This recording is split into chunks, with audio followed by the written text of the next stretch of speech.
రమాలా collections ఫిబ్రవరి 7న దిల్సుఖ్ నగర్ లో గొప్ప ప్రారంభం. గ్రాండ్ ఓపెనింగ్ సందర్భంగా ప్రతి ఒక్క బిల్లింగ్ కి ఒక ఆశ్చర్యకరమైన బహుమతి. బీటెక్ అంటారా, చేరిన ఫస్ట్ ఇయర్ జాయిన్ అయ్యాం. మామూలుగా అంటే నాకు గుర్తుండి 8 సబ్జెక్టులు 8 ప్రాక్టికల్స్ ఉంటాయి. ప్రాక్టికల్స్ కాలేజ్ వాళ్ళే పాస్ చేస్తారు, ఇంకా 8 బయట. నేను అప్పుడు కూడా నాకు తెలిసి 16 సబ్జెక్టులు కదా లెక్క ప్రకారం. 8 పాస్ 8 బయనే నానా అని చెప్పాను నేను. 8 పాస్ అయ్యావా అంటే ఆ పాజిటివ్ వేలా ఉన్నారు. ఏ రోజు ప్రెజర్ లేదు మనకి వెనక నుంచి. పోయిన వాటి గురించి అడగలే. పాస్ అయినా ప్రాబ్లం ఏంటంటే ఆ 16లో 8 కాలేజ్ వాళ్ళే పాస్ చేస్తారు. ఓకే. అయ్యో ఏదో దాని ఏదో అంటారు ప్రాక్టికల్స్ ఏదో అవి వాళ్ళే పాస్ చేస్తారు. ఇంకో 8 మనం పాస్ అవ్వాలి. దాంట్లో నేను 1-2 పాస్ అయినట్టున్నా. ఇంటర్నల్స్ లో వాళ్ళు పాస్ చేస్తారు, ఇంటర్నల్ ఎగ్జామ్స్ అంటారు వాటిని. ప్రాక్టికల్స్ లో వాళ్ళు పాస్ చేసి సెకండ్ ఇయర్కి వెళ్ళినాక కూడా మళ్ళీ దాంట్లో చాలా వరకు పోయినాయి. అప్పటికి ఎన్ని పాస్ చేయమని నేను మోకాలు మెట్లు కూడా ఎక్కా. తిరుపతి కదా. అవునా? ఏంది పైకి మొత్తం ఎక్కాం, దేవుడు పాస్ చేయలేదు ఏంటి అని అప్పుడు అనుకునేవాడిని. ఇప్పుడు అనిపిస్తుంది దేవుడు మనం అడిగింది చేయడు, మనకేం కావాలో చేస్తాడు.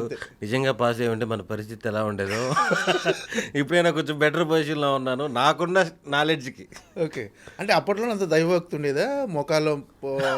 మోకాలతో వారానికి 2-3 సార్లు మా ఫ్రెండ్స్ అందరం కలిసి తిరుమలకి వెళ్ళేవాళ్ళం. నడుచుకుంటూ వెళ్ళేవాళ్ళం, బైకుల్లో వెళ్ళేవాళ్ళం. అది ఎలా అలవాటు అయిపోయిందంటే పైకి వెళ్ళి రాంబాయి అదే టిఫిన్ తినేసి వచ్చేసేవాళ్ళం కొన్నిసార్లు, దర్శనానికి పోకుండా. ఫుల్ క్రౌడ్ ఉన్నారులే ఆ టైప్లో. అలా సబ్జెక్టుల కోసం ఒకసారి మోకాళ్ళ మెట్లు కూడా ఎక్కాం. ఏది చేతులు కింద పెట్టకుండా మోకాలతో. అదే చెప్పాను కదా, అప్పుడు ఫీల్ అయ్యా ఏంటి దేవుడు మనకి పట్టించుకోలేదు, అన్ని సబ్జెక్టులు మళ్ళీ పోయినాయి అని. ఓకే. కానీ అర్థమైంది మనకు కావాల్సింది ఇస్తాడులే. అంటే డిస్కంటిన్యూ చేసిన తర్వాత ఇక సినిమా ఇండస్ట్రీకి వచ్చారా డైరెక్ట్? లేదు, డిస్కంటిన్యూ చేసిన తర్వాత నెట్వర్క్ మార్కెటింగ్ చేశా. అదే ఇద్దరిని చేర్పిస్తే 1000 రూపాయలు, ముగ్గురిని చేస్తే ఏదో చేసాం మార్కెట్స్. అది ఒక ఒక దగ్గర కూర్చొని బాగానే వచ్చింది. మధ్యలో ఎవడో చీటింగ్ చేసాడు. అది ఎక్కడో ఒక దగ్గర ఆగిపోద్ది. యాక్చువల్గా బాగానే జరుగుతుంది. వాడు ఎవడో మధ్యలో ఇప్పుడు క్రౌడ్ పెరిగిపోతా ఉంది. 1600 మంది వచ్చారు కింద. ఓకే. మనం మామూలు 1600 మందిని జాయిన్ చేశారు. మనకి ఇంగ్లీష్ సరిగ్గా మాట్లాడలేం కానీ ఏదో ఒకటి చేసి స్పీచ్ ఇస్తాం, జనాలను కూర్చోబెట్టి మోటివేట్ చేస్తాం అనమాట. మామూలుగా 100-200 మందికి చెప్తే 1-2 జాయిన్ అవుతారు. అలాంటిది 1600 మంది మనకి ఎంత జాయిన్ అయ్యారంటే 100 మందికి చెప్పాం. చెప్పి ఫుల్ జాయిన్ చేసాం, తిరిగాం. మధ్యలో ఎక్కడో డిస్టర్బ్ అయ్యి కంపెనీ ఆగిపోయింది. ఆ తర్వాత మళ్ళీ ఇంటికి వెళ్ళి మీ సేవ అని అది చాలా బిజినెస్లు పెట్టి లాస్ట్కి ఇలా వచ్చేసాం. అంటే ఏంటి మన నాన్న బిజినెస్ చూసుకోవచ్చు కదా, ఎందుకు ఆ బిజినెస్ ఎందుకు చూసుకోలేదు? ఈ సినిమాలో హే భగవాన్ ట్రైలర్లో చెప్పినట్టుగా నాన్న బిజినెస్ చాలా హెడ్ఏక్. లారీలు మోటార్ ఫీల్డ్ ఒక్కొక్కసారి వాళ్ళకి బీపీ టెన్షన్లు చూస్తుంటాం కదా, చాలా టార్చర్ అది. అంటే అది మామూలు వాళ్ళకి సెట్ కాదు మోటార్ ఫీల్డ్. మేము అన్ని దగ్గర నుంచి చూసేవాళ్ళం. అంటే మా ఫాదర్ కూడా చిన్నప్పుడు చదువు మీదే పంపించాలని ఉండింది, ఈ బిజినెస్లో వద్దులే ఇవన్నీ లేకలేరని.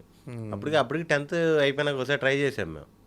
వద్దు స్టడీస్ వద్దు, నేను కూడా ఇప్పటి బిజినెస్ చేసుకుంటా అంటే నన్ను మా అన్నని ఒక లోడు సిమెంట్ రాళ్ళు ఉంటాయి కదా, మాకు ఫ్యాక్టరీ ఉండేది అప్పుడు. ట్రాక్టర్ లోడ్ వీళ్ళిద్దరి చేత ఎక్కించండి అని చెప్పి నన్ను మా అన్నని ఎక్కించారు. ఓకే. 108 ఎన్నో రాళ్ళు పడతాయి ఒక ట్రక్కి. అన్నీ మీరే మోసుకెళ్ళి దాంట్లో పెట్టి ఒక లోడ్ తీసుకెళ్ళాము. అక్కడికి వెళ్ళి నాకు గుర్తుండి ట్రాక్టర్లకి అప్పుడు ఏదో నొక్కితే లిఫ్ట్ ఇలా ఏదో నొక్కేసాం అనుకుంటా నేను. అది ఇలా పైకి లేసి అన్ని కింద పడి పగిలిపోయినాయి. మామూలుగా అన్నీ ఒక్కొక్కటి తెచ్చిపెట్టాలి. మన తెలివి అలా ఉండేది 10thలో. ఆ తర్వాత అయిపోయినాక నేను చదువుకుంటానని చెప్పి ఒప్పేసుకున్నా, ఇవన్నీ మన వల్ల అవ్వదని. మా అన్న మాత్రం నేను చదువుకో, నేను ఇదే చేసుకుంటా. ఆ టైంలో మా అన్న స్ట్రాంగ్గా ఉండి కూడా ఇంటర్మీడియట్ నుంచి అటు వెళ్ళిపోయాడు. ఓకే. నేను ఏంటంటే సినిమా ఫీల్డ్లోకి అసలు ఎలా ఎంట్రీ జరిగింది, రావాలని ఎందుకు అనిపించింది అసలు? అదే నేను పిచ్చి బిజినెస్లు అన్నీ చేసి ఎన్ని చేతులు కాల్చుకోలేదు. అంటే ఏమైనా లాస్ అయ్యారా బిజినెస్ల వల్ల, ఇలాంటి వాటి వల్ల? లాస్ అవ్వడం అంటే మీ సేవ కానీ నాన్నతో చివాట్లు తినటం ఏంటరా? మా ఇంట్లో చెప్తున్నాను కదా, ఆ ప్రెజర్ ఎప్పుడు ఇవ్వలేదు మాకు. ఒకవేళ మిస్టేక్స్ చేసినా కూడా ఒకవేళ నాన్న అమ్మ తర్వాత మా బ్రదరు వాళ్ళిద్దరు కాకుండా మళ్ళీ ఎక్కడైనా ఎక్కడో చోట నాకు సేఫ్ ఉంది. అమ్మా నాన్న కాకపోయినా బ్రదర్ అయినా నన్ను కొంచెం అడ్డుకునేవాడు, ఏమైనా అవసరం అయితే హెల్ప్ చేయడం కానీ. మా బ్రదరు, మదరు, ఫాదరు ముగ్గురు ఆల్మోస్ట్ ఒకటే నాకు. ఓకే. ఆ పొజిషన్లో ఉండేవాళ్ళే. నేను ఒక ఏజ్ గ్రూప్ అయినా కూడా సరే ప్రొటెక్టివ్గా ఉండేవాళ్ళు. ప్రొటెక్టివ్గా ఉండేవాళ్ళు. మనకి చిన్నప్పటి నుంచి అలాంటి అడ్డంకులు, ఒకళ్ళు ఏదైనా నష్టపోతే తిట్టడం అలాంటివి ఏం లేవు. ఒక టైంలో ఫ్రెండ్స్ లండన్ వెళ్ళి బీటెక్ అయిపోయిన తర్వాత 2-3 సంవత్సరాలు ఉండేసి అదేందో చదువుకొని వస్తున్నారు. మనం ఇప్పుడు పోకపోతే ఇంకెప్పటికి వెళ్ళలేము జీవితంలో అని చెప్పేసి లండన్ పోదామని హైదరాబాద్ వచ్చాను. లండన్ పోదామని ఒక డిగ్రీ సంపాదించి, వేరే డిగ్రీ అంటే బీటెక్ కాకుండా ఇంకా వేరే గ్రాడ్యుయేషన్ చేసి. మా అమ్మ తమ్ముడికి, మా మామయ్యకి పొద్దుటూరులో డిగ్రీ కాలేజ్ ఉంది, అక్కడ ఒక డిగ్రీ రాసాం. ఓకే. ఆ డిగ్రీ పేపర్లు పెట్టుకుని లండన్ పోదామని హైదరాబాద్ వచ్చాను. ఓకే. ఐఎల్స్ కోచింగ్ జాయిన్ అయ్యాను. జాయిన్ అయ్యి ఆడ కూర్చున్న తర్వాత వాడు లిజనింగ్, స్పీకింగ్ ఏందేందో అంటున్నాడు అమీర్పేటలో. ఒరే ఎంత ఎమోషన్లో కూడా మన డెసిషన్ తీసుకోకూడదు, చదువుకుందామని. అప్పుడు ఏందేందో చదివామండి నేను. 5వ క్లాస్ తర్వాత 4 సంవత్సరాలు గొర్రెలు మేపి ఆ తర్వాత చదివి ఇతను కలెక్టర్ అయ్యాడు అలాంటి ఏ మోటివేషన్ ఇవి చదివామండి. 5 సంవత్సరాలు గొర్రెలు మేపి ఆ తర్వాత చదివి కలెక్టర్ అయ్యాడంటే మనకేం గ్యాప్ వచ్చింది పెద్దగా అని చెప్పి వచ్చి ఐఎల్స్ జాయిన్ అయ్యా. వాడు స్పీకింగ్, లిజనింగ్, రైటింగ్ ఏదేదో అంటున్నాడు, అర్థం కావట్లేదు, అనవసరంగా జాయిన్ అయ్యాం మనం అనుకుంటున్నా. ఫీజు అడిగితే 10,800 9,700 చెప్పాడు ఎగ్జామ్ ఫీజు. నా కెరియర్లో, నా జీవితంలో 500 కంటే ఎప్పుడు ఎక్కువ కట్టలేను నేను ఎగ్జామ్ ఫీజు. ఎవడు కట్టడు కదా. ఇంత కట్టడం దేనికైనా ఆలోచిస్తుంటే శ్రీకాంత్ రెడ్డి అని ఆదికేశవ్ డైరెక్టరు. ఓకే. నా షార్ట్ ఫిల్మ్స్ అన్నిటికీ డైరెక్టరు. ఇంటర్మీడియట్ తర్వాత నుంచి ఫ్రెండ్స్ మీ అందరం. వాడు డైరెక్టర్ అవ్వాలని కోర్స్ జాయిన్ అయ్యి వాడు షార్ట్ ఫిల్మ్ తీస్తూ దాంట్లో నన్ను పెట్టుకున్నాడు. అప్పుడు జరిగిన కామెడీ సిచ్యువేషన్లు అన్నిటికి వెళ్ళి ఒక కథ రాసుకొని నన్ను పెట్టి ఒక షార్ట్ ఫిల్మ్ తీసాడు. ఓకే. నేనేంటి ఏదో యూట్యూబ్లో చూసుకోవడం ఒక వీడియో ఉంటుంది కదా, అప్పుడు కొత్త కదా యూట్యూబ్, 2012 ఆ టైంలో కొత్త, అంటే షార్ట్ ఫిల్మ్స్ ఇవన్నీ అలా తీసింది. కెరీర్ ఇలా మారిపోయింది. ఓకే. అప్పుడు ఇండస్ట్రీలో రావడం, ఫోన్స్ రావడం. లండన్ అనేది ఆపేశారు ఇక, అక్కడితో లండన్ వెళ్ళాలన్న ప్రయత్నాలన్నీ. అసలు మనం ఐఎల్స్ దగ్గరే అయిపోయాం. ఓకే. ఆ ఎగ్జామ్ కాడే అయిపోయాం మనం. ఐఎల్స్ మళ్ళీ స్పోకెన్ ఇంగ్లీష్ 2 జాయిన్ అయ్యాం. సీరియస్గానే వెళ్ళిపోదాం ట్రై చేశారు. సీరియస్గా వెళ్ళిపోయి 2-3 సంవత్సరాలు ఉండేసి తిరిగేసి వచ్చేద్దాం. సంపాదించగా చదువుకోవడానికి. అక్కడికి వెళ్ళి ఏం చేస్తాం, మహా అంటే పార్ట్ టైం జాబ్ చేస్తే మన ఖర్చులకు వస్తాయి. నా ఫ్రెండ్ వాడు వెళ్ళున్నాడు నాయుడుపేట నుంచి, బాలు అని. వాడు వెళ్ళాడు కదా, మనకు కూడా వెళ్ళి ఒక 2-3 సంవత్సరాలు తిరిగి వద్దాం, వాడు కూడా ఉన్నాడని చెప్పి అదేదో స్పోకెన్ ఇంగ్లీష్ 1 గంట, ఐఎల్స్ ఒక 45 minutes రోజు ఆ కోచింగ్ వెళ్ళామండి. వీడు షార్ట్ ఫిల్మ్ తీసిన తర్వాత నిదానంగా మనకి గుర్తింపు స్టార్ట్ అయింది. ఇంతకుముందు గణపతి కాంప్లెక్స్కి వెళ్ళామండి రోజు టీ తాగి. అప్పుడప్పుడు సినిమాల్లో కానిస్టేబుల్ క్యారెక్టర్లు, జడ్జి క్యారెక్టర్లు వేసేవాళ్ళు కనిపించేవాళ్ళు. కొంచెం ఇంట్రెస్టింగ్గా రోజు వెళ్ళేవాళ్ళం. అక్కడ షార్ట్ ఫిల్మ్ రిలీజ్ అయిన ఒక 1 week తర్వాత నన్ను గుర్తుపట్టడం స్టార్ట్ అయింది. అప్పుడే ట్రెండ్ కదా ఈ షార్ట్ ఫిల్మ్స్.